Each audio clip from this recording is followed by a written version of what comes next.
Bonjour, bienvenue sur le salon d'Ideos. N'hésitez pas à vous présenter, à me dire un peu quel est votre projet de voyage, quel type de voyageur vous êtes, ce que vous aimez voir, faire, ce que vous recherchez aussi comme rythme de vacances et les infos que vous avez en termes d'organisation, moyens de transport, hébergement et tout ce que vous jugez utile de préciser pour que je puisse cibler votre séjour.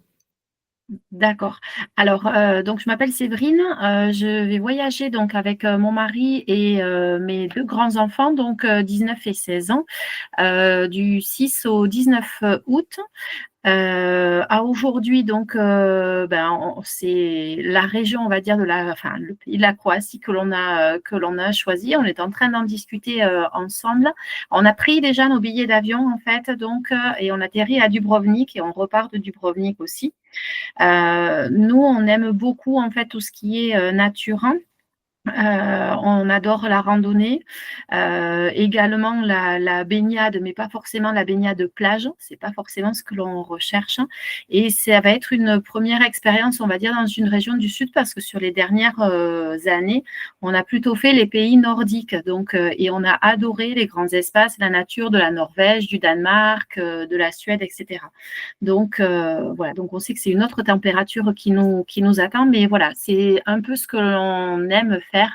Il est prévu qu'on loue une voiture pour avoir un peu plus de liberté.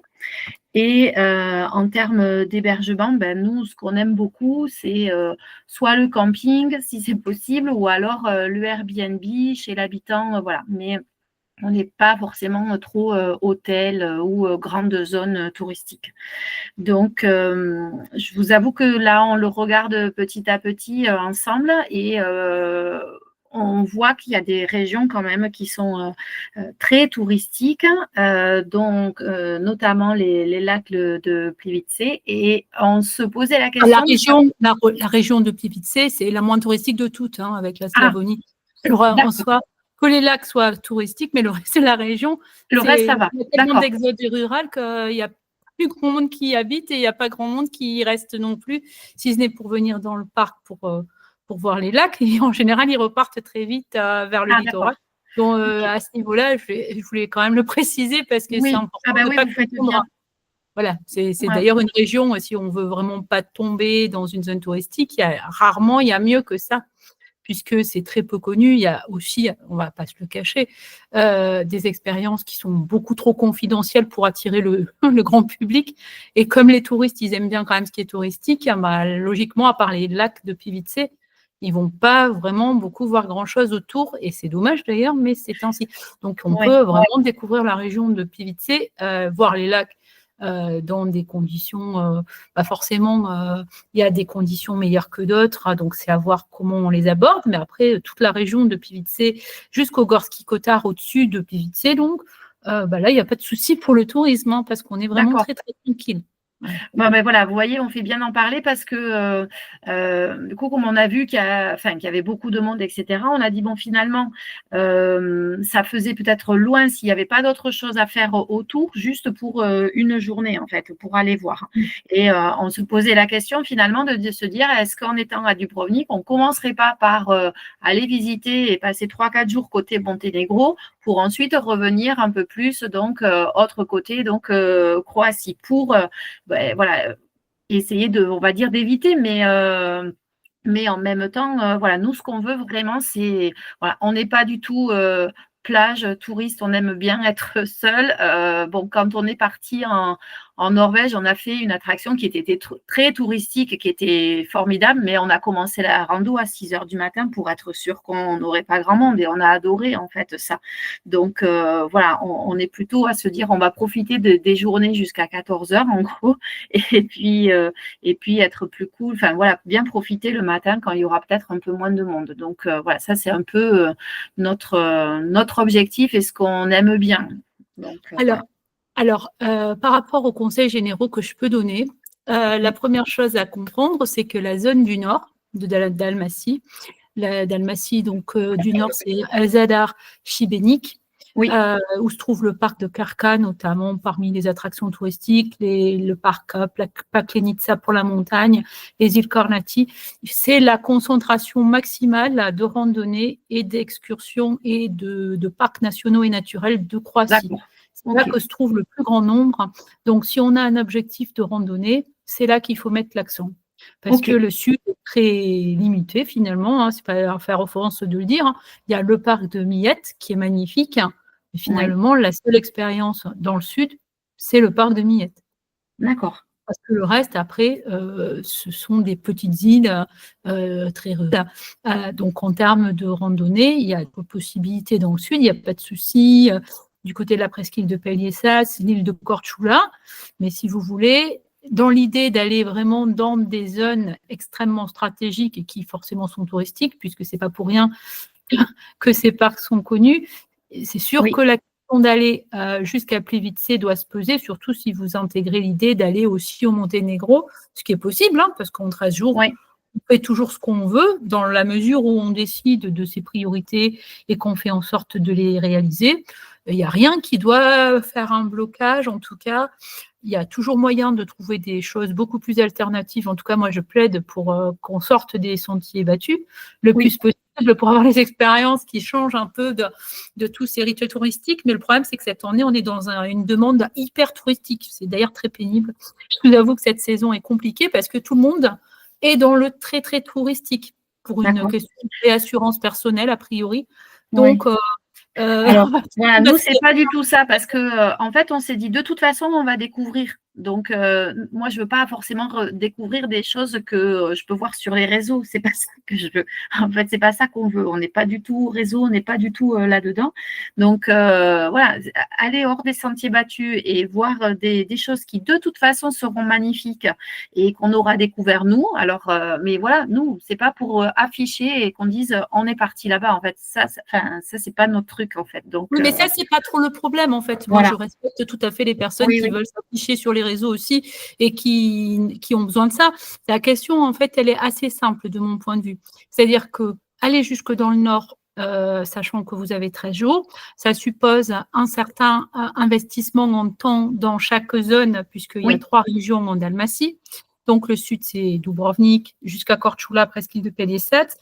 Après, on bascule, Makarska, Split, Trogir, c'est la zone centrale, avec les îles comme Brač et d'autres îles moins connues. Et ensuite, vous avez la zone du nord, donc Šibenik et Zadar. Donc, c'est déjà en soi 13 jours. D'accord. C'est ce qu'il faut, forcément, avec Plivice, donc, qu'on rajoute. C'est ce qu'il faut. Et au final, si vous faites ce choix-là, vous conviendrez que déjà, vous n'avez que 3 jours. 3-4 jours, c'est ce que je m'étais noté. Par rapport à ce que j'avais vu sur là, ce que vous conseillez, je m'étais dit, soit en fait, il y a un truc où on se dit, on ne fait pas du tout le nord et on fait plutôt Monténégro, mais est-ce qu'on va retrouver ce que nous, on a envie là, ou est-ce que, voilà, c'était ça et on zappe Monténégro. Là, aujourd'hui, nous, on est complètement ouvert à tout, en fait. Donc, alors, ça ne m'arrange pas que vous soyez ouvert à tout, mais je vais vous montrer finalement ce que vous êtes supposé pouvoir découvrir, sachant que je connais aussi très bien le Monténégro. Donc, je vais essayer de vous aider à réfléchir et à voir finalement ce qui vous correspond le mieux. Alors, on va partir sur le Monténégro, parce que c'est plus facile.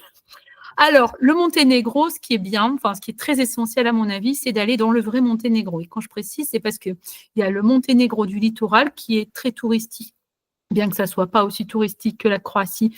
Mais il faut savoir que tous les Serbes, les Albanais, enfin, beaucoup de populations locales, des Bosniens, viennent au Monténégro parce qu'il est beaucoup moins cher que la Croatie. Et donc, c'est vrai que ça reste très touristique parce que le littoral, forcément, c'est là où on a envie d'être en été. Et en réalité, vous cherchez aussi à en sortir. Alors, l'avantage, c'est que le littoral n'est pas très long. Donc, on peut avoir une approche du littoral finalement assez rapide. Les Bouches de Kotor étant bien sûr ce que tout le monde vient voir et là où vous n'allez pas échapper au tourisme. Et après, sans problème, vous allez vraiment pouvoir entrer à l'intérieur du pays sur une base, alors minimum 3 jours, on va dire. On peut faire une toute petite approche déjà sympa. Et si on a 4 à 5 jours, on peut déjà avoir un aperçu quasiment du Monténégro. Parce que la taille du Monténégro, c'est pas plus grand que la Lorraine. Donc en soi, c'est vraiment petit comme pays. Certes, on n'y roule pas très vite, mais en fait, on a quand même la possibilité de découvrir beaucoup d'expériences de randonnée et vraiment dans des zones où il y aura peu de tourisme, parce que même si elles sont très connues, le Monténégro reste vraiment confidentiel. D'accord. Donc, il n'y a pas de souci à ce niveau-là. Alors, ce qu'on peut découvrir en 3 jours, on va dire, c'est Bouches du Kotor, avec une approche évidemment très, très touristique du bord de mer, Pérast, depuis Erceg-Novi en fait, Pérast, Kotor jusqu'à Tivat. Bon, ça, c'est la zone des Bouches. Ce qui est bien, c'est d'aller au sommet du mont Lofsen pour le côté paysage splendide, évidemment, le point de vue sur l'ensemble des Bouches. Puisque vous connaissez la Norvège, vous allez retrouver un petit goût, puisque ça reste une impression de fjord. C'est pas un fjord, mais Ouais. en visuel, c'est vraiment tout à fait similaire, avec donc un point de vue depuis le mont Lofsen, qui est donc le point culminant du pays et qui permet de voir aussi un lieu symbolique avec un mausolée. Et il y a un parc national donc autour, et autour, à côté, il y a des tout petits villages comme Niégouzi. Donc là, on est dans le Monténégro, vraiment, on prend de la hauteur sans effort, puisque c'est à proximité de Kotor. Et ensuite, pour 3 jours, par exemple, ce qui peut être sympa, c'est de prolonger dans le vrai Monténégro, donc celui qui est intérieur, sans Mhm. forcément aller en montagne, parce que la montagne, c'est rentrer réellement dans les terres, et donc il faut un certain temps, parce que les randonnées sont plus exigeantes. Si vous D'accord. restez vraiment au bord, si vous voulez, de la zone littorale, vous avez le lac Skadar. Alors, je vais vous montrer à quoi ça ressemble, parce que là, je suis hyper théorique. Le lac Skadar, qui est un écosystème formidable, qui se partage entre Monténégro et l'Albanie, et qui donc vous permet d'explorer tout ce système lacustre. Donc, le plus souvent, on fait un mix entre balade en barque. Donc, il y a Mhm. des prestataires qui vous permettent d'aller en petit bateau, en barque, pour découvrir le lac de l'intérieur, finalement. Il y a des monastères qui sont sur certains îlots, en fait, parsemés sur le lac. Donc ça, c'est le côté culturel. Et l'autre aspect naturel, c'est vraiment tout l'écosystème avec les albatros qui sont très célèbres, enfin, les nénuphars, et vraiment toute cette végétation très, très abondante. Et après, on couple ça avec de la randonnée, ou au moins des panoramas randonnés, ou des vraies randonnées, donc pour découvrir depuis le bord du lac, bien sûr, et avoir un aperçu de certains points stratégiques. Donc ça, c'est sur une base de 3 jours ce que vous pouvez faire. Alors, à quoi ça ressemble? Je vais vous montrer. Alors, ça, c'est pour la Seine et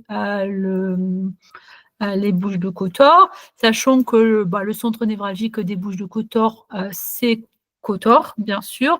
Pérast, c'est un tout petit village vers lequel on se rend pour aller sur l'îlot où est la petite église, Mhm. et qui est un peu la carte postale du pays. Et c'est sûr que la ville de Kotor elle-même, elle est très sympa, parce que vous pouvez faire l'ascension des 1500 marches de la forteresse pour prendre de la hauteur et voir la baie de Kotor. D'accord. Et ensuite, donc, depuis Kotor, vous rendre vers le mont Lofsen. Et vous avez donc aujourd'hui un super système de funiculaire. Si on n'a pas trop le temps, pas trop l'envie de s'embêter, le funiculaire, c'est la nouvelle vraiment attraction qui vous permet vraiment d'avoir des sublimes points de vue et des chouettes expériences sans effort. Donc D'accord. ça, c'est la première chose. Alors voilà à quoi ça ressemble. Ouais, effectivement. Les Bouches de Kotor, pour les Mhm. voir comme ça, vous avez des points de vue, certes, en prenant un peu de hauteur, et en réalité, le meilleur point de vue du pays, c'est donc au sommet du mont Lofsen. Et D'accord. donc, la route Ouais. est une route serpentine, avec donc les points de vue magnifiques que vous allez obtenir au sommet, et le mausolée que vous pouvez Ok. visiter. Et D'accord. ensuite, donc, dans les environs, à une quarantaine de kilomètres, vous avez l'ancienne capitale du Monténégro qui s'appelle Cetinje, dans laquelle se trouve un monastère très important pour l'orthodoxie. Et vous avez la ville elle-même qui est assez anachronique. C'est vrai qu'elle n'est pas très jolie, mais en fait, elle représente un côté vraiment composite du pays, avec des bâtiments d'une période. Les périodes se superposent, en fait, puisqu'il y a Mhm. eu vraiment plusieurs influences. Et donc, cette visite peut se coupler sans problème à la découverte de Lofsen. Donc, même quand on a finalement assez peu de temps, on peut raisonnablement en 3 jours avoir Oui. cette D'accord. approche-là Mhm. côté mer, sachant qu'au Monténégro, oui, les plages, c'est des plages de sable souvent extrêmement touristiques, donc c'est pas nécessairement ce qui vous convient. Ouais. Les Bouches de Kotor, voilà, c'est pas spécialement non plus là où on a plus envie de se baigner. C'est plutôt l'aspect, oui, découverte un peu historique, culturelle. Ça n'empêche pas de se baigner, bien sûr, mais c'est pas nécessairement là que vous mettrez l'accent sur ce D'accord. que vous pourriez chercher de plus sauvage, que vous trouverez très bien en Croatie, à mon sens. D'accord. Voir jusqu'où vous voulez aller. Donc ça, c'est ce que vous pouvez découvrir donc de Côté base. Monténégro. Voilà, Ouais. alors si vous allez du côté du Monténégro, alors si vous allez au-delà, donc vers le lac Skadar, pas de souci. Alors, juste un petit aperçu de Kotor, c'est vrai que c'est une très jolie ville fortifiée, mais qui se visite rapidement. Donc, D'accord. en soi, on peut soit la découvrir, soit y séjourner, et donc rayonner sans problème parce qu'elle est très bien localisée. Et après, ce que je vous conseille vraiment, c'est d'aller du côté du lac Skadar pour avoir ce côté beaucoup plus authentique. Parce que là, Oui. on est vraiment dans la Mmh. zone touristique. Donc, déjà, en termes d'influence culinaire et tout ça, c'est très, très moyen. Alors D'accord. que dans l'intérieur des terres, justement, lac Skadar, on est dans un côté tradition. D'accord. Et même l'accueil, l'hospitalité, tout ça, c'est très différent. Donc, Mmh. voilà à quoi ça ressemble. En gros, je vais vous montrer alors les hébergements que je recommande qui sont sympas parce qu'il y a tout un esprit agrotourisme en fait. Ils font tout maison. Donc tout ce qu'on va manger, tout vient du lac puisqu'ils sont au bord du lac, donc ils font la pêche dans le respect des traditions, ils font leur vin, ils font leur élevage, leur fromage et les charcuteries. Donc c'est vrai que c'est un état d'esprit Oui. en termes de contact avec les traditions aussi, parce qu'on mange les vrais petits déjeuners que dans Mmh. les hôtels on n'a pas, Ouais. puisque dans les hôtels, ils ont le système un peu à la serbe, hein, Mmh. très, très formaté avec omelette, enfin, c'est assez classique. Alors que si vous allez dans ce genre d'hébergement, vous allez avoir ce que mangent les Monténégrins, c'est-à-dire vraiment plus salé que sucré d'ailleurs. D'accord. Et donc, voilà un peu à quoi ressemble le type de paysage. Mmh. Et c'est vrai qu'on est dans un état d'esprit beaucoup plus tranquille, hein. Donc, le lac Skadar se situe vraiment pas très loin du littoral. Donc, quand on quitte la zone Budva, Sveti Stefan, que vous pouvez visiter très rapidement, hein, Ouais. vous allez à Petrovac, hein, ensuite emprunter la route qui vous mène à Skadar et vous rejoignez donc cette région-là.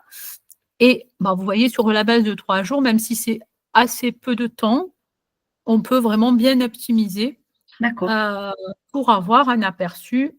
Là, c'est côté montagne, mais sans être Ouais. trop dans la montagne, elle est juste en arrière-plan Mmh. et le lac donc à explorer.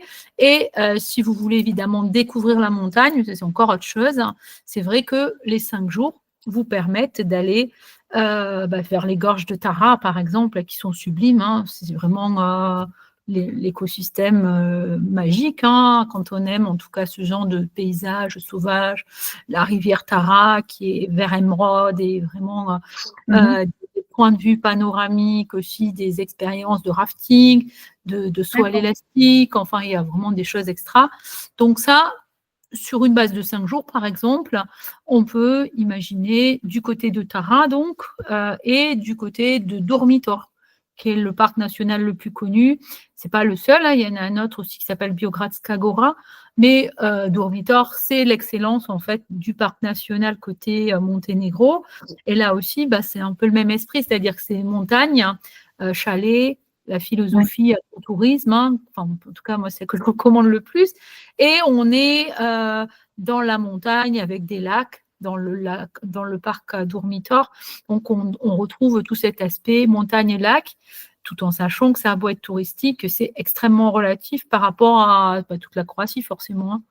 Oui. Donc, on est bien tranquille malgré l'été, parce que c'est plutôt en hiver, en fait, que beaucoup viennent pour les D'accord. sports d'hiver, par exemple. Puis Ouais. finalement, en été, c'est pas plus animé que ça. Il y a bien sûr du monde, mais vous n'allez pas souffrir de l'affluence touristique. Donc D'accord. voilà en gros à quoi peut ressembler OK. une expérience au Monténégro. Donc pour vous montrer Dormitor, donc à quoi ça ressemble, c'est le parc le plus connu. Donc lui, il est du côté de la Serbie, hein. Donc on est déjà vraiment dans les terres, mais compte tenu de la taille du pays et de la possibilité, donc sur 5 jours, de faire un aperçu, c'est quelque chose qui est souvent proposé sur des courts séjours au Monténégro. En fait, c'est le circuit qu'on peut considérer comme le plus représentatif du pays, 5-7 jours. Et D'accord. donc, on est dans de la vraie rando avec l'exploration des lacs et tout l'environnement de montagne. Et après, donc, sur une base de 13 jours, ça suppose de réfléchir évidemment à la zone Oui, oui. jusqu'où vous pourriez vous rendre, parce que Mhm. sur un jour en Croatie, il y a largement de quoi faire. Mhm. D'accord. Donc, d'une certaine manière, vous avez la possibilité de combiner les 2 pays, Oui, voire passer par la Bosnie, ne serait-ce qu'une journée pour, voir à quoi ressemble même la Bosnie, selon, ce que vous choisissez comme expérience. Après, c'est vrai que, il y a toujours possibilité de tout faire, mais c'est lié à l'organisation, oui, de chacun. oui, oui. Et passer de l'un à l'autre en termes de location de véhicules, si on loue une voiture à l'aéroport, par exemple, à Dubrovnik, là, il n'y aura pas de souci, on peut aller de l'un à l'autre. Enfin, Ah il faut que du ce moment soit, on qu'on paie, il y a l'indique, pas de souci. hein. Ouais, Du moment qu'on paie l'assurance, il y a pas de oui, souci. voilà.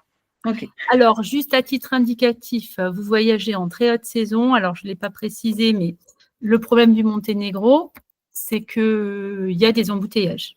Oui, je l'ai vu, ouais, ça sur Voilà. ce que vous Et indiquiez, du de coup, rajouter, voilà. de ne pas se fier en termes de kilomètres, mais effectivement de rajouter bien Non, et, c'est même pas ça dont je parle, parce que et bon, ah, la circulation, c'est une chose. Il y a c'est à la vraiment des frontière. embouteillages. Oui, il y a vraiment Ah ouais, des embouteillages au Monténégro. C'est parce qu'il n'y a qu'une frontière avec la Croatie que beaucoup, beaucoup empruntent. Alors, il va y avoir un effort de tout déplacer, enfin, déplacer tous les Albanais vers la Bosnie, ce qui est un peu choquant, mais c'est comme ça, pour ouais, essayer de permettre aux touristes de ne pas subir le problème de blocage de la frontière croato-monténégrine. d'accord. La croato-bosnienne sera donc compliquée aussi, Oui, puisque tout le monde va s'y déplacer. Donc, je ne sais pas ce que ça va donner parce que c'est un projet pour essayer d'empêcher ces blocages-là, mais à la période à laquelle vous voyagez, c'est vrai ouais, qu'il y a quand même des très, très longs blocages. d'accord. Et Et donc, éventuellement, il y a des heures plutôt à éviter. Par exemple, en arrivant à Dubrovnik, est-ce qu'il vaut mieux qu'on traverse le soir, on va dire après 20h, 21h, qu'on traverse plutôt là ou vous arrivez à quelle heure, hein? nous, on arrive vers 3h30, 4h. Non, oui, c'est en plein dans les mauvaises Voilà, c'est périodes. pour ça. Est-ce qu'il vaut mieux attendre un peu, enfin, et le faire après un autre, un peu Alors, plus tard? vous pourriez partir vers la Croatie, Oui, et comme vous repartez voilà, et revenir de par là. ouais, vous pourriez revenir par là, oui, terminer par Dubrovnik et passer attendez, excusez-moi, passer aux heures les plus avantageuses, c'est-à-dire Oui, 7 heures du matin, 6h30, 7 heures. d'accord. OK. Voilà, parce que sinon après ça bouchonne vraiment. Ouais, ouais, ouais. Et là, c'est galère. Donc, en fait, vous auriez peut-être intérêt à quitter, donc ça pose pas problème d'ailleurs.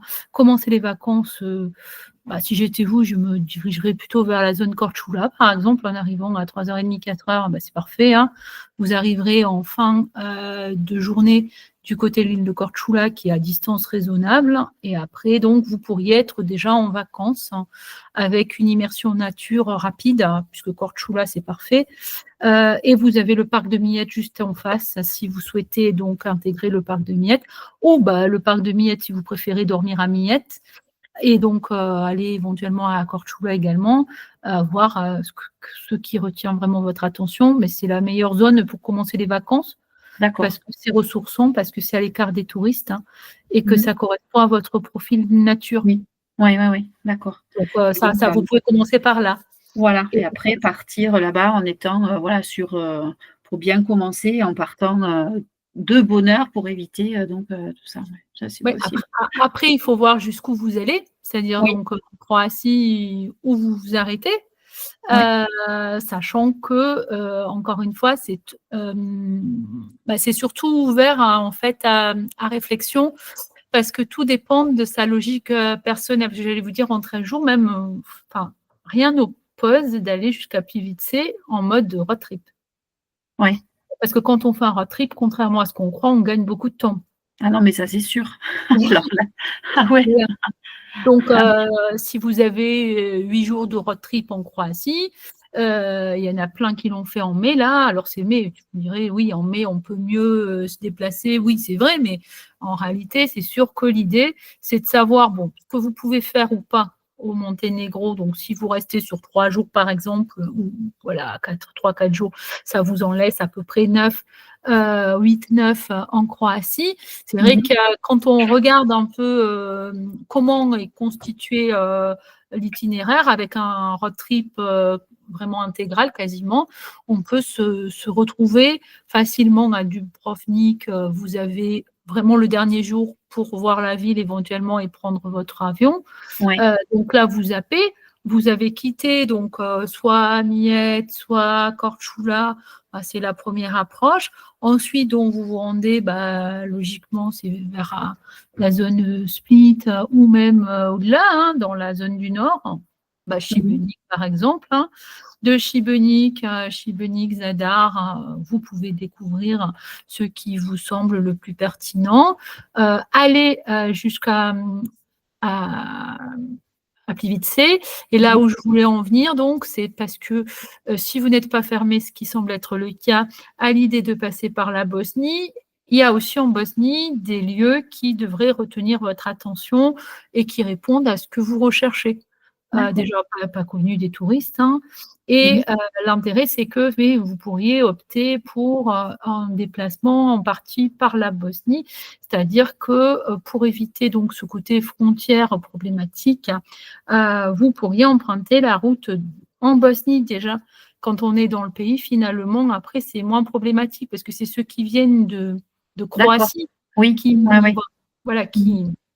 Donc, si vous avez cette optique-là un peu transfrontalière, vous pourriez très bien découvrir donc le Monténégro en passant par la Bosnie et avoir fait la route magistrale à l'aller, par exemple, pour vous rendre jusqu'à Plivice. Vous avez profité au maximum de ce qui s'offre à vous côté mer et ça n'empêche pas, au retour, vous pouvez également emprunter la même route, ça c'est pas un souci. Mais vous voyez, dans cette idée-là, c'est assez facile de trouver un peu ce que vous cherchez. Alors, du coup, quand je vous dis en Bosnie, il y a aussi des lieux qui peuvent être intéressants. C'est parce que vous me parliez de la région de Plivice avec un doute par rapport au fait qu'il y avait du tourisme. Bon, comme je vous dis, à part le lac, les lacs qui sont évidemment ultra touristiques, tout le reste, c'est pas du tout visité. Et puis à côté, en fait, il y a la Bosnie, à 25 km de là, il y a la Bosnie, et vous avez des lieux qui sont pas connus, et c'est tant mieux, ceci dit, qui vous permettent aussi d'avoir une exploration aventure au contact des rivières comme la Ouna. Donc, rafting si vous aimez, des paysages donc panoramiques aussi depuis les forteresses qui surplombent donc la rivière. Et voilà un peu à quoi ça ressemble dans la zone du parc de Ouna. Ouna, donc les chutes de Strebački Buk, qui sont très impressionnantes et connues pour le rafting, mais qu'on peut simplement visiter donc en mode touriste. Et donc après des toutes petites villes qui vous offrent vraiment une expérience complètement différente encore de celle de la Croatie et du Monténégro. Sachant que c'est un parc qui s'étire depuis la frontière avec la Croatie, donc la zone de Bihac, qui va jusqu'à la zone de Knin en Croatie. Donc le parc s'étire sur toute cette zone. D'accord. Donc c'est un parc qui est très très vaste avec des châteaux, des forteresses, des petits villages. Donc c'est vrai que sur une idée en fait de sortir des zones de confort, il n'y a pas de souci. En tout cas, moi je connais beaucoup de solutions pour offrir à des alternatives et je ne peux qu'encourager les voyageurs à faire ce choix. C'est-à-dire que même en Croatie, au nord de Plivice, finalement, il y a plein de coins très, très sympas, des gorges, des cascades, toutes les rivières pas connues qu'on peut vraiment investir, kayak, rafting, et des lacs type Loc V. Donc, c'est vrai que si vous aimez quelque chose de vraiment un peu alternatif, quelle que soit la zone, vous allez Oui. trouver sans problème. Non, mais voilà, c'est ce qu'on a dit. De toute façon, on va découvrir. Donc, c'est. Ouais, je préfère. C'est sûr, il y a des choses magnifiques, mais à se dire, enfin, il y aura forcément des jolies choses et c'est pas forcément ce qu'on pense de suite et qu'on voit, quoi. Donc, ça, c'est bien. C'est-à-dire que Ok. les touristes, ils vont toujours dans la facilité. Je veux dire, c'est simple, hein. On regarde un peu où sont les aéroports, hein. On se Oui, dit que oui. c'est plus simple de rester à côté de l'aéroport où on a débarqué, parce que c'est comme ça, on se pose pas trop de questions. Et sûr qu'à ce moment-là, une ville comme Split, ça devient l'enfer en été, alors qu'elle serait sûrement agréable. Elle l'était il y a 10 ans, mais maintenant, c'est devenu vraiment très, très pénible avec des nuisances dont les propres habitants se plaignent énormément. Dubrovnik, c'est moins le cas depuis le Covid. En tout cas, elle a baissé en termes de fréquentation touristique parce qu'elle subit cet effet de ville ultra touristique qu'elle n'est plus. D'accord. Mais en réalité, n'empêche qu'aujourd'hui, beaucoup, beaucoup de touristes restent dans l'idée d'aller dans les destinations touristiques parce que c'est plus simple. Ça, on n'a pas trop de questions à se poser sur ce qu'on va avoir à faire puisque tout le monde va aux mêmes endroits. Oui, oui, Donc oui. ça, c'est un peu l'objectif, c'est de chercher aussi des alternatives. Et de toute façon, même quand on va dans ces zones, et c'est pour ça aussi que j'essaie de donner certaines adresses en particulier, il y a une alternative aux villes. Les petits villages autour qui Oui, peuvent être sympas et authentiques. Il y a aussi du tourisme parce qu'on ne peut pas l'empêcher. Mais par contre, en termes d'hospitalité, de services, enfin tous les éléments un peu qualitatifs se retrouveront plus facilement. Donc, même à ce niveau-là, je veux dire, il ne faut pas exclure des destinations sous prétexte qu'elles sont très fréquentées. Il faut simplement les sortir un réduire. petit peu. Oui. Voilà, il faut leur accorder le temps qu'on estime nécessaire par rapport à ses propres ambitions. Et ça, c'est Mhm. pas très compliqué parce que dans votre système à vous, les villes, ça peut faire l'objet d'une découverte fin de journée, soirée, Oui, tranquille. voilà. Voilà, Exactement. Exactement. ça marche Mhm. très bien comme ça. Mhm. Donc, à partir de là, votre réflexion, elle doit s'organiser sur vos limites, évidemment, de destination, jusqu'où vous avez envie Oui, d'aller, oui. jusqu'où vous êtes prêt à vous rendre, en sachant que sur les routes dans les Balkans, on est autour de 50 km à l'heure, hors embouteillage et ralentissement ou routes extrêmement fréquentées où ça va encore moins vite. Mhm. Donc, quand on emprunte les routes, forcément, on ne va pas aller vite, mais on va avoir des expériences qui sont le plaisir aussi de faire les découvertes qui sont absolument pas prévues parce que il y a que vous qui savez où vous allez avoir un coup de cœur, où vous allez vous Oui, poser parce que vous avez trouvé une super c'est ça. crique. Voilà. Et de dire là, c'est bon, on s'arrête là. On n'a pas Voilà, autre chose parce à. qu'en Voilà, fait, c'est ça. c'est ça. On ne va pas tout prévoir au millimètre. Il faut Mhm. se laisser la liberté, évidemment, de trouver les lieux qui peuvent représenter notre propre recherche. Il n'y a que vous qui savez, évidemment, ce qui peut être sympa. Ça Mhm. n'empêche pas de structurer avec une réflexion. Encore une fois, alors faut-il aller absolument jusqu'à Plivice pour réussir un voyage? Non. Parce qu'il y a beaucoup de choses partout en Croatie. Donc, même en restant dans la zone de Split, Trogir, voire aller jusqu'au parc de Krka, Oui. vous allez avoir beaucoup d'expériences variées. Je vous Mhm. montre en gros à quoi ça peut ressembler. Alors, je vous ai parlé de l'île de Korčula. Bon, c'est l'une de celles que personnellement je considère comme les plus belles et les plus complètes en termes de valeur, en fait, parce que je suis très attachée à la gastronomie aussi et Ouais. que je recherche donc ce qu'on ne trouve pas beaucoup en Croatie maintenant dans les restos et surtout pas dans les villes. Donc, c'est Mhm. vrai que si on a une recherche de ce type ou des expériences un peu sympas en famille, voilà, en bateau, avec recherche vraiment de saveurs, le plaisir simple, on va dire, c'est dans les îles qu'on va pouvoir le trouver mieux parce que D'accord. les îles ne sont pas investies par les touristes Oui. ou très modestement par rapport au Oui, littoral. ou pour la journée, juste, enfin, où aller, et puis voilà, Oui, aller sur certains coins. D'accord. donc voilà un peu à quoi ressemble une île comme Korčula. Mhm. superbe. Sachant que la ville est très jolie elle-même, Ouais, hein. oui. Forcément, c'est la plus touristique, mais malgré tout, ça reste pas très envahi, à moins que rare en tout cas. Et puis donc, il y a tous les criques, plages et lieux vraiment magnifiques, alors plus ou moins fréquentés par les touristes, mais il y en a tellement que Oui, justement, on qu'on trouve peut arriver à toujours. trouver, d'accord. Et alors pour vous, ça correspond à votre profil, à mon sens, parce que c'est une île qui a à la fois un relief plat dans une zone, Ouais. donc au côté Korčula, avec à Lumbarda, toutes les vignes, on peut faire du vélo, Mmh. ça reste dynamique et sportif, donc on peut faire la randonnée à pied vers Gernovo, Cossier, la réserve naturelle, et ça, c'est vraiment l'environnement de Korčula, sachant qu'après, il y a aussi tout l'archipel en face de la ville elle-même, d'où on peut aller en bateau, faire des chouettes balades. Et donc, si vous voulez après découvrir le reste de l'île, évidemment, plus on s'éloigne de Korčula, plus c'est tranquille.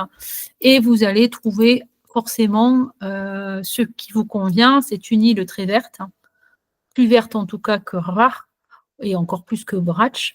Et d'une certaine manière, elle a quand même beaucoup d'atouts parce qu'on peut rayonner très bien depuis Korčula vers les autres. On peut aller à Hvar sans Ouais. problème à la journée. On Mmh. va à Miette tranquillement à la journée également, 35 minutes seulement de traversée. Et fait qu'après, c'est une question de budget parce qu'on va peut-être pas pouvoir tout voir, mais elle a un atout majeur, c'est sa localisation qui offre des tas d'expériences. Donc, on peut même la choisir. J'allais dire, on pourrait ne jamais dépasser Split et pas du tout être frustré. Parce que là, on D'accord. condense sans problème si vous voulez vous poser. Vous Ouais. l'avez compris, 4 jours, 5 jours, c'est vraiment tout à fait indiqué. Vous pourriez après aller jusqu'à Split-Trogir, Karka, par exemple, sans problème, hein. Ouais. Mais voyez qu'on peut très bien investir et après revenir par la magistrale tranquillement, toute la Riviera de Makarska, bien sûr, qui est connue, le massif de Biokovo. Voilà, ça suppose évidemment de réfléchir au temps que vous consacrez à la zone de Monténégro si vous y allez. Et Oui. donc, sans souci, on peut ne pas être allé à Plivice et trouver son compte Oui, oui, oui, côté oui. nature. Mmh. Parce que ça se prête bien. La presqu'île de Pelješac, pas du tout touristique, avec des randonnées comme Svetilia, juste derrière le village d'Orebić. Donc, il suffit de prendre le bateau si on est à Korčula, tranquillement passager, 2,50 € la traversée. On débarque à Orebić et on peut faire la randonnée, par exemple, de Svetilia, qui est le point culminant de la presqu'île Pelješac. Et on a un super point de vue. Je vais vous montrer à quoi ça ressemble hein, pour achever, j'espère, de vous convaincre. Ouais. C'est vrai que ça reste très agréable et surtout, c'est hors zone touristique parce qu'on est dans des coins qui sont beaucoup moins connus. Les touristes allant tous à Stun pour la forteresse, hein, et ils ne Oui. connaissent pas le reste de la presqu'île. Donc, vous voyez, il y a quand même beaucoup de possibilités et on n'est pas obligé de faire des circuits complets à travers toute la Croatie. Donc, c'est à vous, évidemment, d'évaluer, je pense, ce qui compte vraiment le plus pour vous.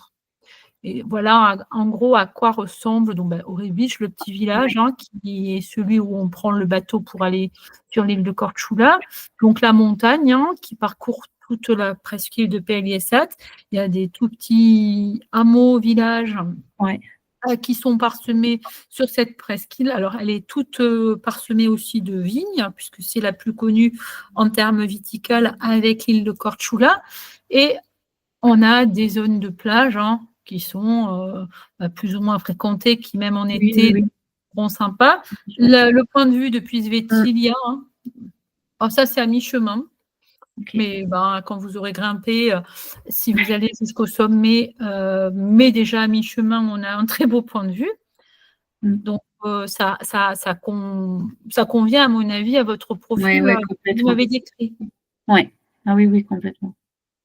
Donc après, jusqu'où on peut aller, c'est sûr que si vous décidez d'aller, même jusqu'à Plivice, forcément, il faudra restreindre ses ambitions par rapport au fait d'être quand même allé assez loin, donc avoir dû rouler pour rejoindre le parc.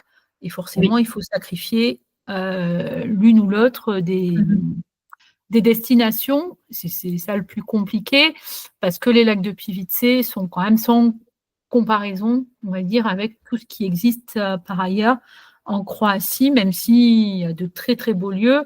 Sûr que Plivice n'est pas connu internationalement pour rien.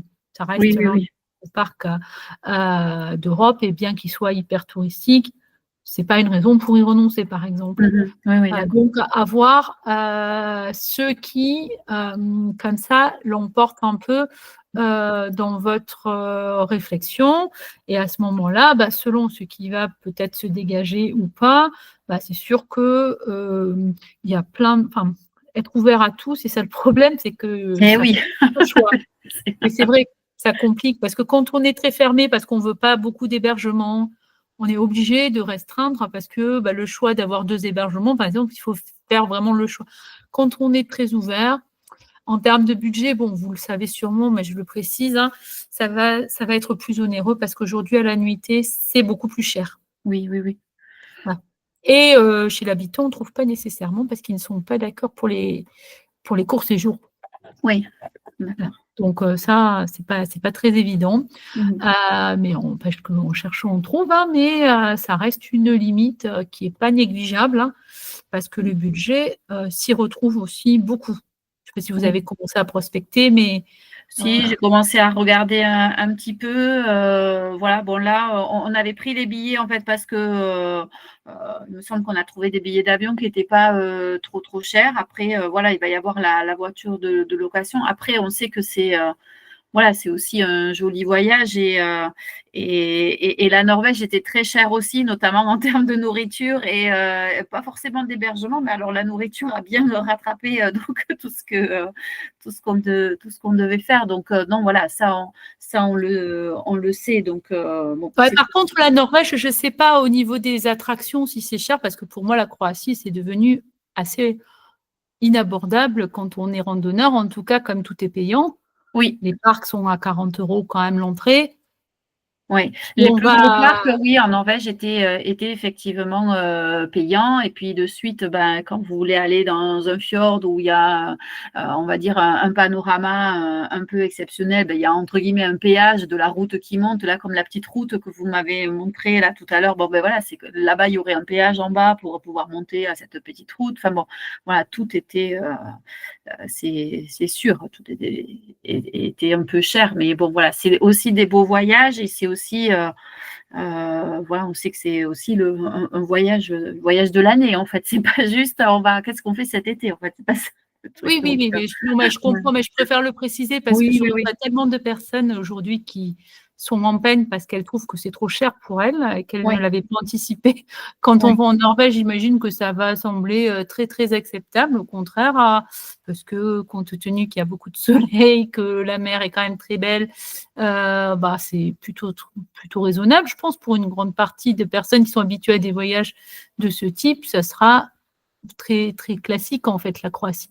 Mais sûr que je n'ai pas toujours l'occasion de rencontrer des voyageurs qui ont pas cette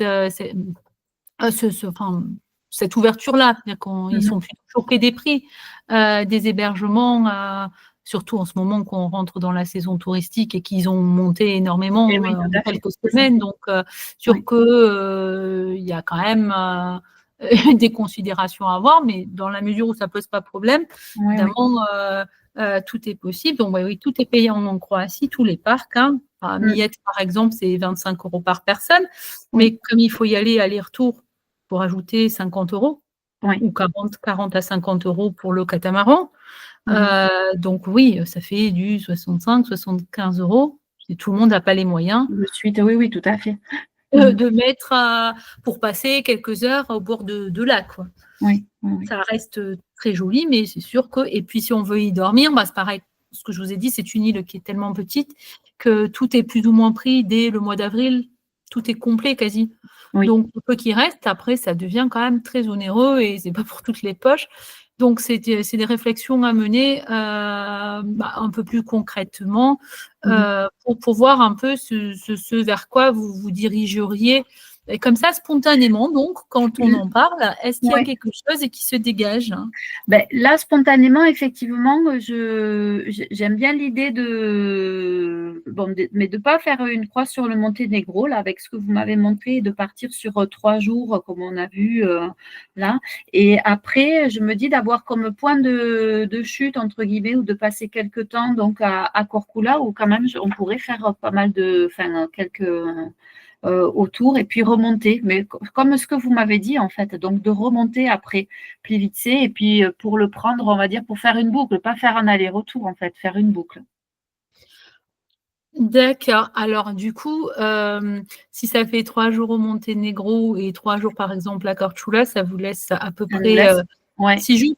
6 jours pour faire oui. l'aller-retour Plivice, donc, et voir un peu ce que vous pouvez découvrir. Alors, côté maritime, vous êtes quand même intéressé par des balades en bateau ou pas du tout? Alors, il faudra forcément, je vous dis, mes enfants, c'est obligé qu'il faut qu'ils aient une balade en bateau. Ah, d'accord, parce que, oui, voilà, Ça, c'est il y a ça. des trucs non négociables. D'accord. Et voilà. Et donc, ça, parce que partout, on a pu être. Bon, sauf quand on est allé dans le nord et les pays du nord, ils n'ont pas eu de catamaran. Mais voilà, on a fait des endroits où, effectivement, eh ben, voilà, il faut qu'ils soient sur un bateau à un moment donné. Donc, D'accord. ça sera. Voilà. Et ils ne veulent pas le gros bateau avec tout le monde où on est juste assis. Voilà. Ils préfèrent.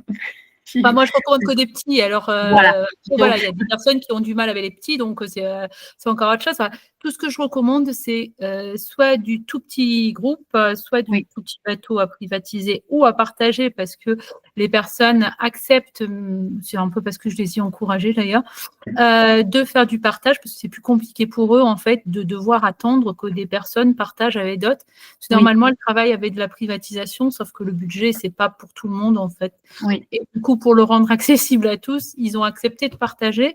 Donc, ça rend l'attraction plus accessible, mais ça suppose aussi de s'organiser pour faire en sorte que le partage se fasse. Oui, oui, oui, Trouver c'est les ça. autres personnes, évidemment, parce que c'est pas la démarche des prestataires, en fait, de chercher. D'accord. Eux, en fait, Oui, ils vont proposer des dates et tout. Après, en fait, l'idée, c'est de s'organiser, soit en passant des annonces sur le groupe, c'est assez classique, hein, pour d'accord. essayer de trouver d'autres personnes qui sont intéressées. Ici, il y a toutes les prestations que je Ah recommande, oui, soit en oui, français, parce que c'est assez important pour certains de les avoir en français, soit en anglais, donc, mais tout le monde est dans une dynamique de personnalisation. C'est-à-dire d'accord. que l'objectif, même pour la Grotte Bleue qui est super touristique, la personne que je recommande en priorité, même s'il y en a une autre que je recommande à Split pour le côté très classique de la sortie, mais la personne préférentielle, c'est celle qui est basée à Vis, c'est pour avoir un aperçu de l'île de Vis, parce qu'elle, Oui, elle est de là-bas et qu'elle a à cœur de faire découvrir son île et qu'elle a en plus des accès prioritaires à la grotte, donc ça facilite beaucoup les choses parce qu'elle est au courant avant les autres, en fait, même avant Split.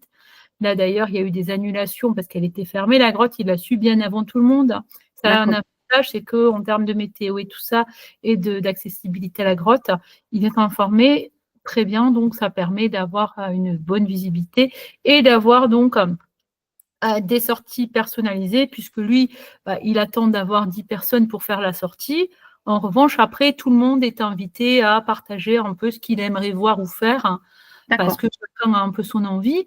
Et du coup, bon, sur 10 personnes maxi ou 14, on va dire, s'il y a des enfants, en général, ça fait 2-3 groupes maxi, hein. Oui, oui, Donc, oui. on s'entend très bien. Puis toutes les personnes ne sont que du groupe, de toute façon, Ideos. Donc, c'est plutôt la logique d'aller dans la personnalisation.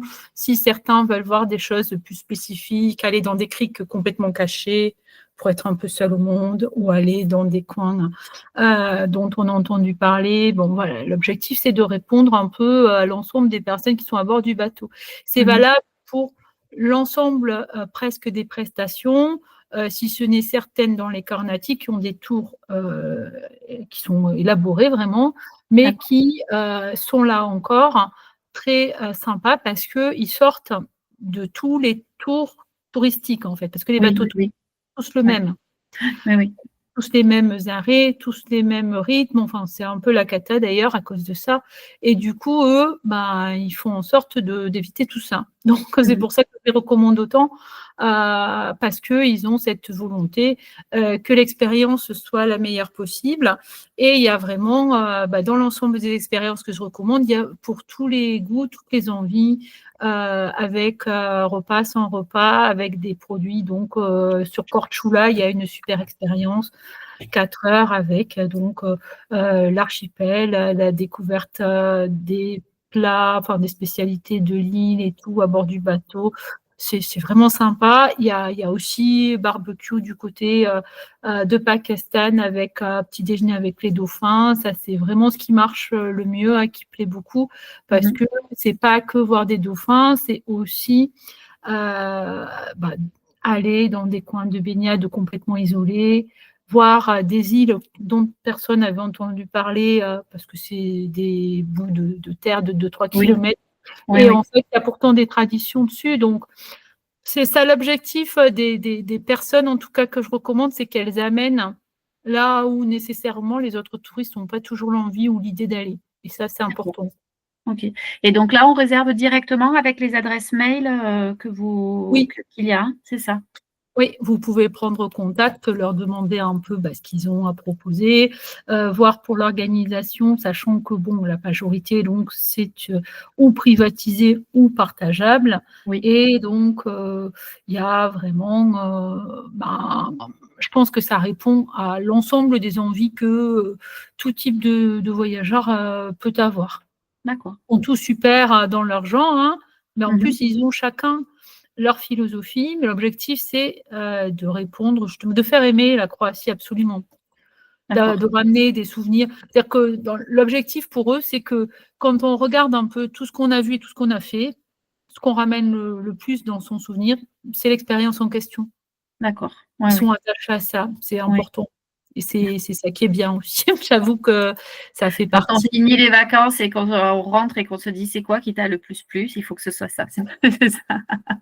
Oui, parce que on a beau trouver très joli Dubrovnik ou Split ou Trogir, ça restera très évident qu'on ne va pas ne pas les aimer parce qu'il y a beaucoup de touristes, mais dans le fond, on se rend compte de ce qu'elles n'ont pas, l'authenticité, elles l'ont plus.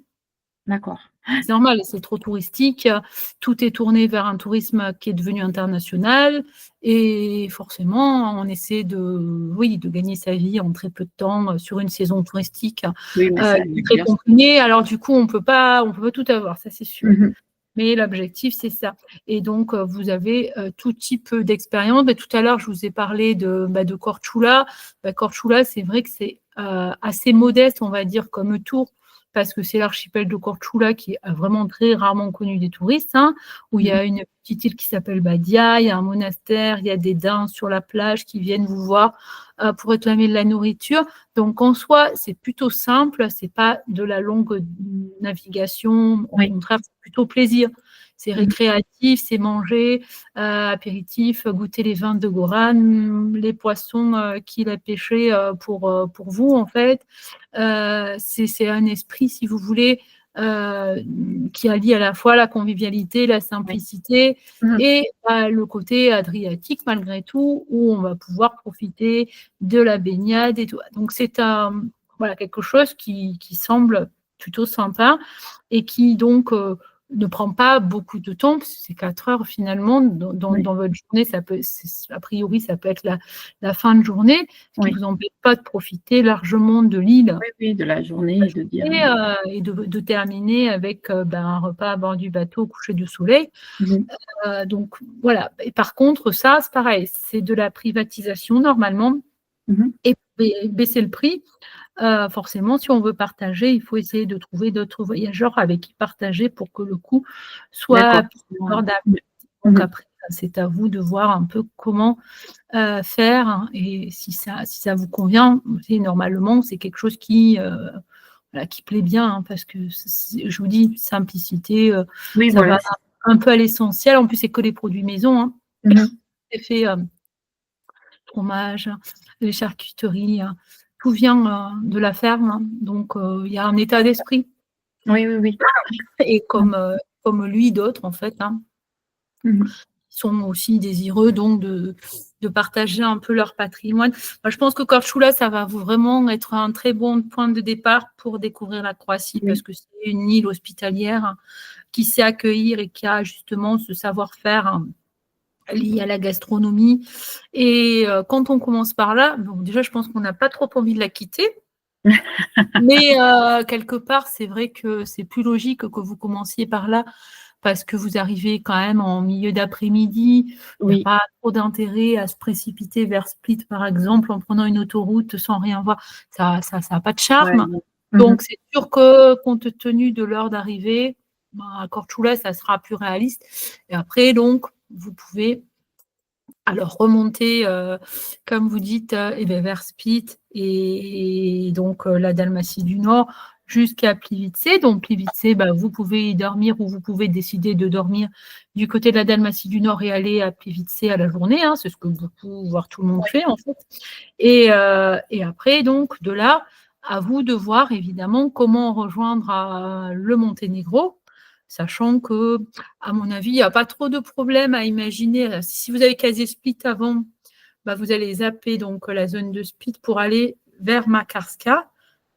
La zone de Makarska vous amenant après ou vers la Bosnie-Herzégovine, où vous allez déjà vous peut-être voir des paysages complètement différents d'ailleurs, parce qu'à l'aller, vous avez vu bah, la route magistrale dont vous voulez changer, bah, vous Mhm. pourriez voir Parc de Kravice, la ville de le monastère de Blagaj, à Mostar, et de Mostar, donc prendre la direction de Trébigné et du Monténégro. Et vous Oui, gardez vraiment pour la toute fin oui, Dubrovnik. Donc après, voilà à quoi ça ressemble. Alors, attendez. Parce que en fait, il y a beaucoup de choses très proches de Mostar. Donc, quand on découvre comme ça, par exemple, bah, ça dépend d'où vous venez. Si vous êtes, vous voyez, par exemple, si vous êtes à Plivice, vous Mhm. pourriez très bien rentrer par la Bosnie à travers enfin, rentrer en traversant la Bosnie. Oui.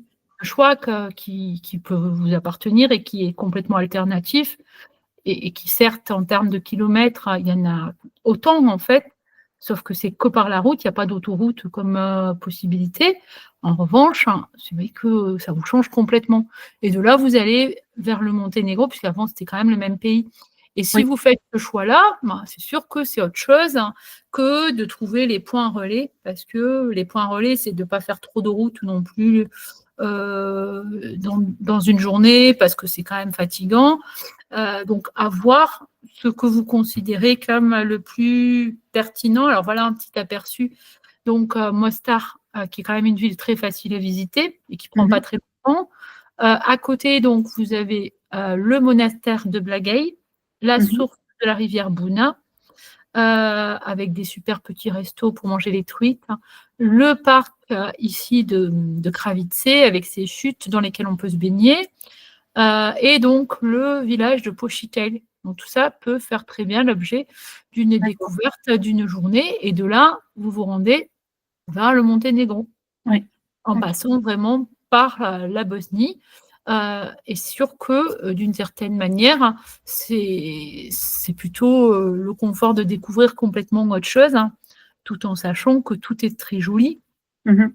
En soi, certes, vous avez consacré un peu de temps à d'autres pays, mais alors vous pouvez soit y loger, Oui. donc décider de rejoindre, de commencer à visiter, de loger, de poursuivre la visite et donc de prendre la destination du Monténégro.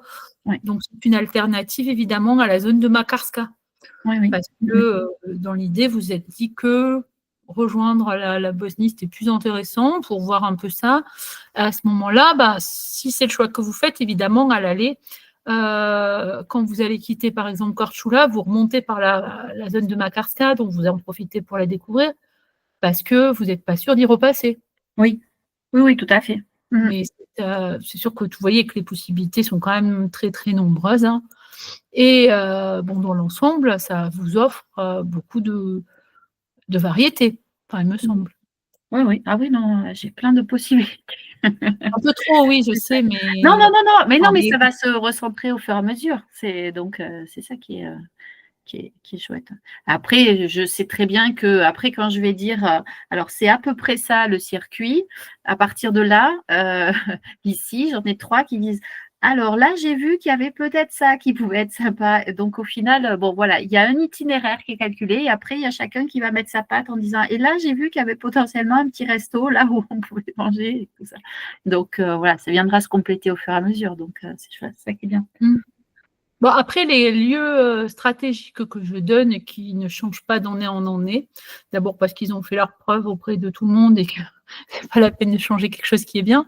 Oui. C'est vrai qu'ils ont l'avantage que si on veut se poser et qu'on veut rayonner, c'est quand même ça l'idée, pour pas bouger en permanence, Mmh mh. parce que ça reste fatigant et que même si on gagne du temps en déplacement, on perd du temps en bagages, tout ça.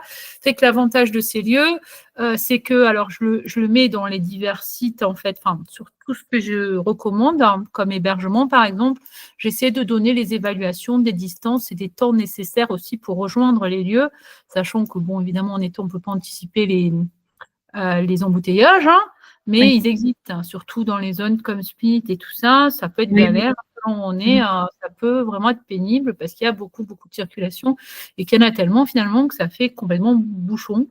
Donc ça peut être désagréable. Une zone que je recommande par rapport à la région de Split, par exemple, hein, qui est hyper stratégique parce qu'il y a un peu tout quand même. Si on Oui. réfléchit, on peut aller vers les îles en bateau, des excursions facilement multi-îles, hein. Les excursions à la journée, soi-même, pour aller sur une île comme Brač ou sur Cholta, par exemple. Il y a Omiš qui vous plaira sûrement parce que côté dynamique, actif, baignade en rivière, baignade en mer.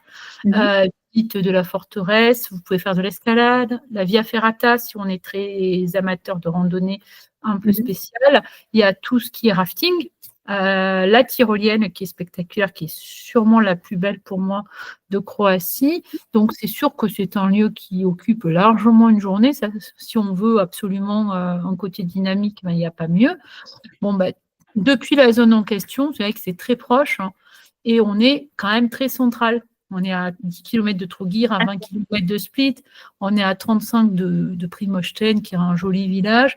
Voilà, la ville de Šibenik aussi est très raisonnablement située. Vous avez le parc de Krka. Mmh mh. Je pense que vous verrez un peu sur le partage d'écran tout ce qu'il y a en Oui. fait, hein. Oui, oui, oui, je vois, oui. Et c'est vrai que si on veut se poser et découvrir un minimum, au-delà, bon, c'est des francophones, hein, des francophiles. C'est D'accord. dans un village qui est donc de la baie de Castella, Oui. Kastelstafilić. Voilà le village, hein, qui est très sympa. Mmh mh. Et donc on peut ne pas en bouger parce qu'il y a tous les petits restos, enfin, épiceries, les achats, on peut les faire sans problème. Pour son séjour, on peut facilement aller à Split, à Trogir, sans voiture surtout. On y Mmh va. mh. On y va en bus, hein. En plus, c'est moitié prix avec l'appli Promet. Donc, si vous utilisez l'appli, vous aurez 50% sur les déplacements et puis vous n'aurez pas la galère de trouver des parkings moins chers parce qu'en été, tout est payant et tout est quand même onéreux. Donc, tant qu'à faire, ça fait une économie. Oui. Donc, sur cet aspect-là, bon, c'est plutôt très bien. L'hébergement lui-même, il est quand même sympa avec jardin, piscine, la mer à 100 mètres, hein. Mmh mh. Donc, c'est quand même très bien situé. Et bon, l'intérêt, c'est que vous pouvez assez bien rayonner, Oui, ce qui oui. ne empêche Ouais, je vois. absolument pas d'aller donc jusqu'à Plivice ensuite, hein, et après de décider de rejoindre la Bosnie, par exemple. Mais c'est vrai que vous pouvez trouver ce genre de point stratégique, hein. Bah, ça correspond aussi à une dynamique, enfin, c'est Tout très à fait. sympa, hein. Ouais. Donc, voilà, en gros, ce genre d'hébergement est sympa. La zone de Pakistan est également très bien pour rayonner. Pareil, c'est les mêmes atouts, sauf que c'est côté Zadar Šibenik. Donc, on est plus près forcément de Plivice et on a les mêmes, à peu près la même centralité, sauf qu'à Pakistan, maintenant, ils font quand même beaucoup à la semaine, hein. C'est très compliqué de trouver pour D'accord. moi. Ouais. Donc, Pakistan, Biograd, aujourd'hui, c'est beaucoup des séjours semaine parce qu'ils peuvent se le permettre, parce qu'en fait, c'est logique pour les gens de rester la semaine compte tenu de tout ce qu'il y a à faire. Donc c'est sûr Autour. qu'ils Ouais. ont mis ça en place parce que on comprend très vite l'intérêt, sauf que vous, c'est pas le choix que vous ferez à cause de la dynamique road trip, mais Ouais. c'est vrai que normalement, Pakistan présente aussi un peu le même intérêt en termes de possibilités de visite. Alors, l'hébergement, là, c'est même pas la peine de demander parce qu'il y a plus rien. Mais voilà un peu ce que vous avez, en fait, Ouais. comme possibilité. Donc, Pakistan, le Biograd, le lac de Vrana et l'archipel de Pakistan, c'est l'environnement immédiat, si on veut pas bouger. Et après, donc, c'est Zadar, Oui, il y a pas mal de le choses. village de Nîmes, puis Vitse, si on veut y aller à la journée sans problème, tout en faisant autre chose à côté. Donc, Rastoké, par exemple, ou les chutes de Berberovbuk. Enfin, je veux dire, tous les étés, tout le monde fait ça, hein. Donc, il n'y a aucun souci pour le faire. Šibenik, le parc de Kerkal, le parc des Karnati. Vraiment, c'est également extrêmement bien situé avec des opportunités de randonnée comme le canyon de Krupa, le parc de Paklenica pour la montagne, les randos côté île avec les Kornati par exemple, où vous pouvez faire un peu de la mini-rando pour voir les panoramas depuis les hauteurs. Bon, voilà, c'est quand même hyper varié et plutôt sympa. Et là, pareil, il y a tout l'environnement, plage, crique, baignade un peu hors des zones touristiques, baignade très touristique avec quelques plages de sable. Voilà, ça reste vraiment le bon concentré aussi dans cette zone, donc Biograd, Pakistan, ou la baie de Castella, par exemple. Et c'est sûr qu'à ce moment-là, votre séjour va passer très vite. Parce Oui, qu'avec oui, tous oui. ces devoirs, vous allez avoir du mal à Ah, forcément à faire des choix. oui. Bon, parfait. Voilà, en Ok. gros. Après, concernant la location de voiture, j'avais vu différents messages sur les cartes de crédit ou débit. En fait, c'est quoi? On peut louer sur du moment qu'on a une carte. Enfin, nous, on a une carte, c'est à débit immédiat. Donc ça fonctionne. C'est bon, il n'y a pas de Mais frais en non, plus. justement, c'est le Hein, problème. voilà. Un débit immédiat, c'est pas une carte de crédit. Ouais, voilà. Donc c'était bon. Ok. Non, ça fonctionne pas. Ah, ça fonctionne pas. Ah, Ça, d'accord. ça fonctionne que dans quelques agences. D'accord. Ok. Parce qu'en fait, ce qu'ils veulent, c'est à débit différé. D'accord. Ok. Oui, parce que l'objectif, c'est de pouvoir prélever l'argent quand vous avez rendu la voiture, si besoin. Oui. Ok. Or, débit immédiat, ça suppose votre autorisation. D'accord. Et vous vous doutez bien que si vous ne voulez pas la donner alors qu'eux, ils ont récupéré la voiture, donc eux, ils veulent à débit différé. D'accord, c'est ça. Ok. C'est Alors ce que... après, les agences que je recommande, elles sont quand même, elles acceptent la carte de débit, mais Oui. il n'y en a pas beaucoup en fait, hein, D'accord. parce Ok. que toutes les autres demandent carte de crédit, et sinon, on va vous facturer des surcoûts importants. Oui, oui, oui, c'est ça que j'ai vu, effectivement. Ou pas vous livrer. Il y en a qui ne livrent pas, qui font payer, mais qui ne lui donnent pas la voiture, et les autres mettent des surcoûts importants, donc oui, ce n'est pas quelque chose à négliger. Oui, d'accord. Parfois, à la sortie de frontière, vous devez être assuré, et je vous recommande de prendre du tout risque, vraiment vous.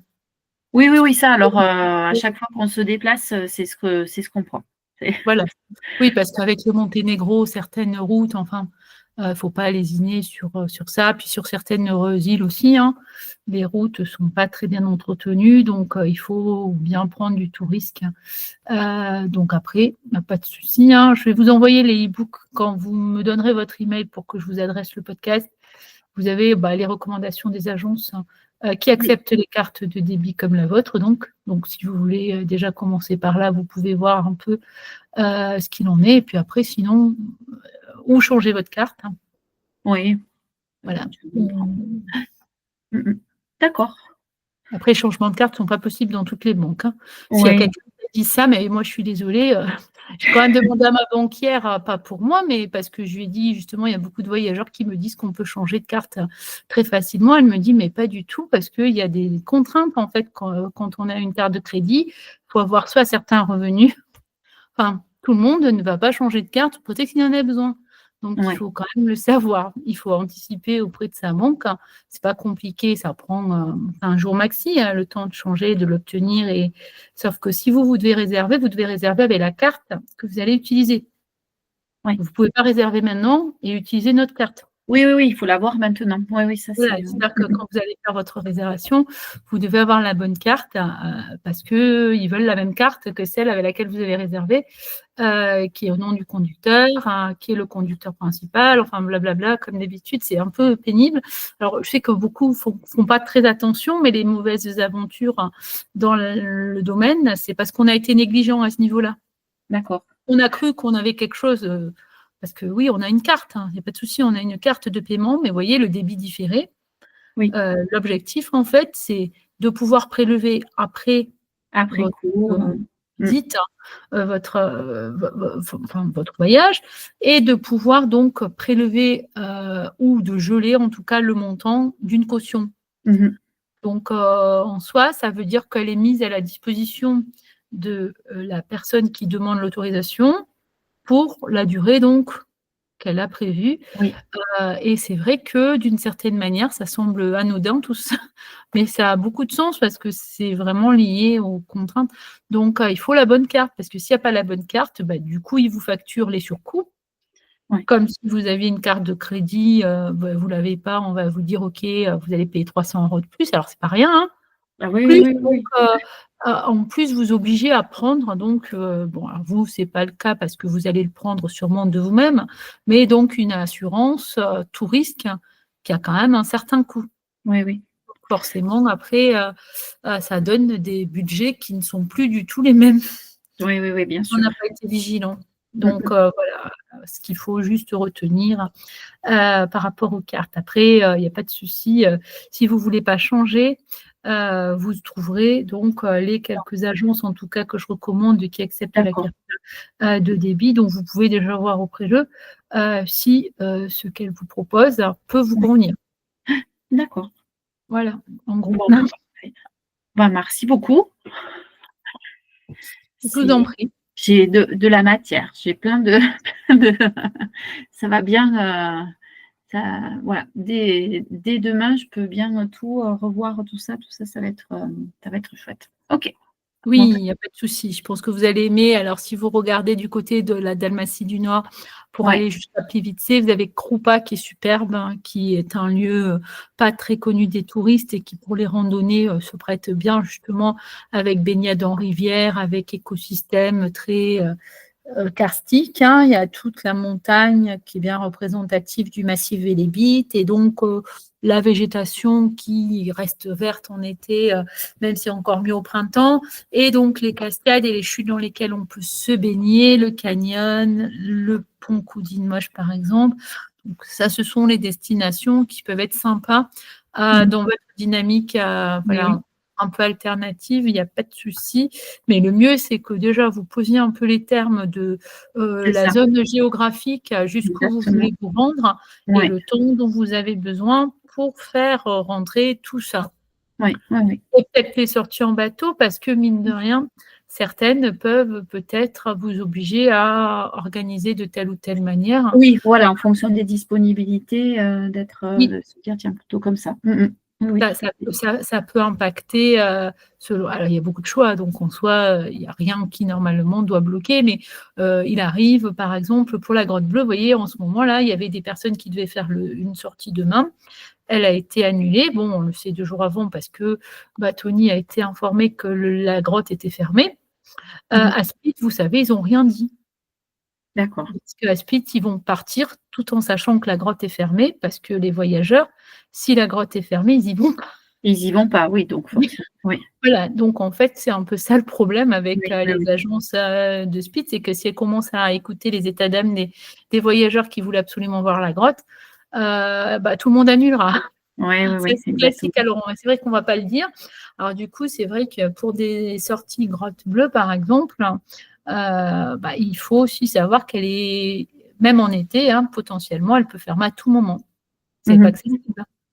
Donc c'est sûr que, bah, le sachant un peu avant, il faut peut-être réorganiser le voyage. Le souci, c'est qu'il y a des personnes qui étaient dispo que le jour et qui, du coup, vont pas pouvoir Et enfin oui, et ça fait galère, en fait. ouais. C'est le problème des excursions partagées, c'est que ça va quand tout fonctionne bien, que tout est ouvert et que la mer est bonne. Et là, il y a beaucoup trop de vent, donc la sortie ne se fait pas. Les voyageurs étaient vraiment déçus, mais la grotte étant fermée, même si de toute façon, ils avaient voulu faire autre chose, ce n'est pas des bonnes conditions pour la mer. Oui, Quand on veut vraiment offrir une bonne expérience, en tout cas, on ne va pas prendre la mer alors qu'il y a beaucoup de vent. Ce qui n'est pas toujours le souci des excursions qui vivent vraiment de ça et qui ne vont pas se soucier de savoir si c'est bien ou pas, quoi.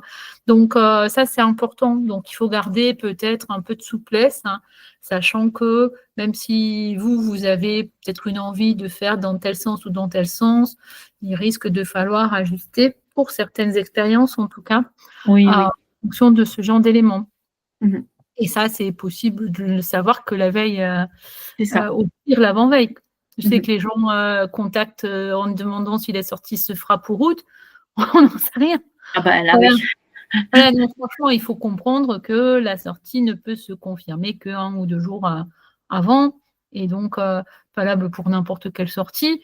Il y en a qui sont un peu moins problématiques que d'autres parce que les Cornati, c'est quand même assez fréquent que selon le bateau, les sorties se fassent, hein. Mais c'est vrai qu'ailleurs ou sur d'autres types de bateaux, ça ne serait pas raisonnable parce que le bateau n'est pas adapté, parce que trop petit bateau, par exemple. Donc, à voir, vous, en fonction des expériences que vous retenez. Je pense qu'il y en a déjà beaucoup sur la zone que vous avez à couvrir. Je pense que vous allez déjà avoir un bon panel. Vous pouvez regarder ce qui vous plaît, ce qui vous intéresserait le plus, prendre contact, évidemment, pour voir si vous voulez finaliser ou pas. À part certaines qui sont quasi complètes, bon, le reste, normalement, ça devrait aller. D'accord. OK. Bon, bah, très bien. Parfait. Eh ben, Voilà. merci beaucoup. Je vous en prie. Alors, n'hésitez pas à m'envoyer votre email pour que je vous adresse le podcast quand il sera enregistré. Et donc, je vous envoie aussi les e-books. D'accord. Eh bien, parfait. Bon, merci beaucoup. Passez une bonne soirée. Merci Merci. pour votre temps. Je Merci. vous en prie. À bientôt. Au revoir. À bientôt. Au revoir.